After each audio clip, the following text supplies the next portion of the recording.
जब बिजनेस की शुरुआत की थी दोस्तों, पापा जी की साइकिल थी, पापा जी मेरे सामने हैं। मुझे एक साइकिल दिलाई थी उन्होंने, जिस साइकिल से मैं कभी स्कूल, कॉलेज और ट्यूशन पढ़ने के लिए जाता था। लेकिन आज ये मामूली सा लड़का इस सिस्टम की वजह से, अपने गुरु लोगों के आशीर्वाद की वजह से फक्र से बोलता है कि ये साइकिल पर चलने वाला लड़का आज अपनी खुद की शानदार न्यू ब्रांड एसी कार में आज चलता है। न्यू ब्रांड एसी कार में। Thank you, thank you.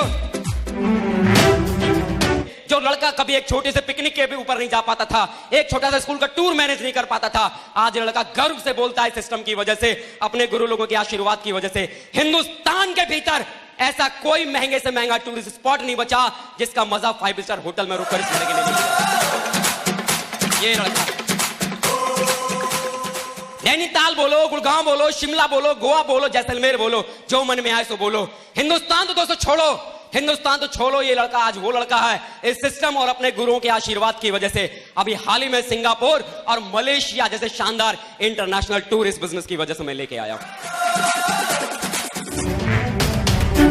ठीक है, करना तो मैं भी चाहता हूं, लेकिन इसमें जुड़ने के बाद अगर मेरे साथ 2 नहीं बने तो मेरा क्या होगा?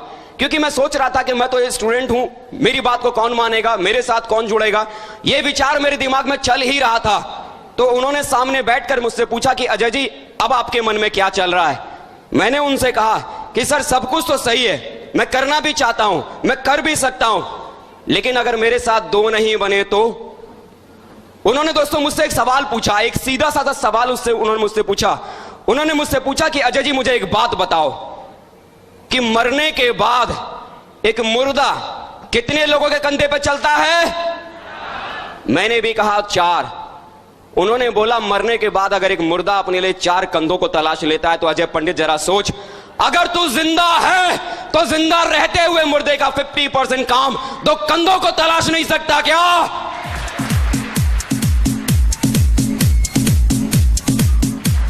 ये बात सुनते ही दोस्तों एकदम तीर की तरह ये बात सीने में चुभ गई और लगने लगा कि अगर मैं जिंदा हूं तो मरने से पहले अपने लिए 2 कंधों को तो मैं जरूर तलाश के ले आऊंगा।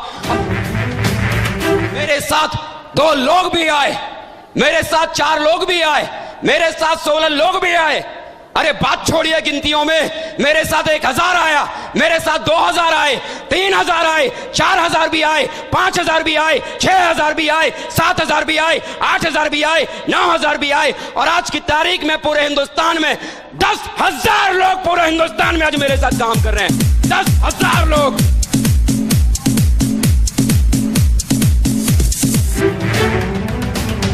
जब मांग के मेरे पापा ने 3000 रुपए दिया, मकान मालिक को जब मैंने किराया दिया, तब दोस्तों दोबारा भरतपुर के भीतर मैंने काम करने की शुरुआत की। दोस्तों इस हालत में इस बिजनेस को करने की शुरुआत की थी।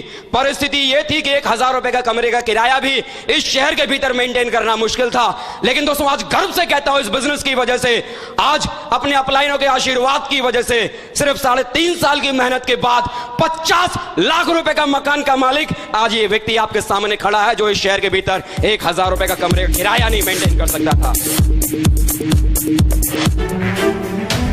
तूने आज अगर इस सर्दी को बर्दाश्त कर लिया, आज यदि तूने इस गरीबी को बर्दाश्त कर लिया, तो विश्वास कर, जो तेरे गुरु कहते हैं कि एक दिन तेरी जिंदगी से गरीबी मिट जाएगी और तेरा भी नसीब अमीरों की तरह चमक जाएगा।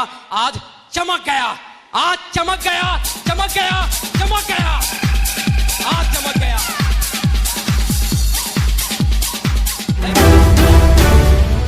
वहां पर घड़ियां बिका करती थी, 150 रुपए की घड़ी मिलती थी, 200 रुपए की घड़ी मिलती थी, चाइनीज वाली घड़ियां।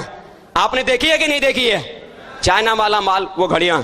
और मेरा ये मानना था कि जो घड़ियां जो होती हैं वो सिर्फ समय बताने के लिए होती है, बाकी इसका दूसरा काम क्या है?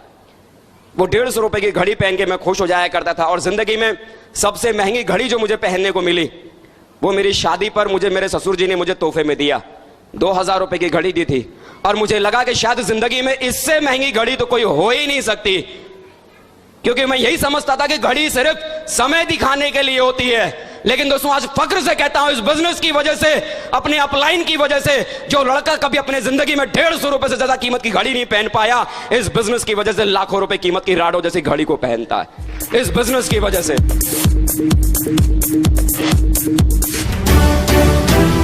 शहर में जब मैं आया था लोग, एक आदमी मेरी बात को सुनने को तैयार नहीं था। जब एक आदमी के घर में अविनाश जी के साथ जब मैं जाता था तो लोग बोलते थे कि छोड़ो भाई साहब, इस शहर में कितनी कंपनी आई कितनी चली गई, यहाँ ये सब चलता नहीं है। यहाँ कितनी कंपनी आई कितनी चली गई, आपका पल्ला इधर चलेगा नहीं। आप ठहरे आगरा वाले, आप क्या जानो बिहार की जमीन को, आप क्या जानो इस जमीन पे काम करने का तरीका, आपको क्या पता ये बिहार में काम कैसे किया जाता है। उस समय सत्येंद्र प्रसाद जी ने फोन से एक ही बात कही कि अजय पंडित, जो लोग तेरे से बोलते हैं कि ये हो नहीं सकता, ये हो नहीं सकता, ये हो नहीं सकता, साला मर्द का बच्चा अगर तू है वहीं रुक, 3 साल रुक, सालों को करके दिखा दे। हो सकता है, हो सकता है, हो सकता है, हो सकता है। आज हो गया, आज हो गया, आज हो गया, आज हो गया। Thank you, thank you. एक आदमी नहीं मिलता था आज इस हॉल के भीतर, लोगों को बैठने की जगह नहीं, जबकि 1000 कुर्सियां इस हॉल के भीतर हैं, फिर भी लोगों को बैठने की जगह नहीं। आज आलम ये है, आज आलम यह है टीम की वजह से। मेरी टीम ने दिन रात एक करके मेहनत की, कभी पलट के ये नहीं बोला कि ये काम करना है तो क्यों। सिर्फ एक ही बात उन्होंने बोली, यस सर, जी सर, यस सर, जी सर, यस सर, जी सर, यस सर, जी सर। आज नाज है मुझे कि आज हिंदुस्तान की सबसे बड़ी टीम का मालिक आज मैं, हिंदुस्तान की सबसे बड़ी मजबूत टीम आज मेरे पास में। क्या जिंदगी में इतनी बड़ी खुशी चाहिए? यस या नो? क्या जिंदगी को जरूरतों की जगह चाहतों के साथ जीना चाहते हैं? यस या नो? चाहते हैं? यस या नो? बता के बताओ कितने लोगों को लगता है कि चाहतों के हिसाब से जीवन चाहिए? क्या बात है, चाहतों के साथ जीवन जीने वालों के लिए एक जोरदार ताली दोस्तों आप लोगों के लिए होता है।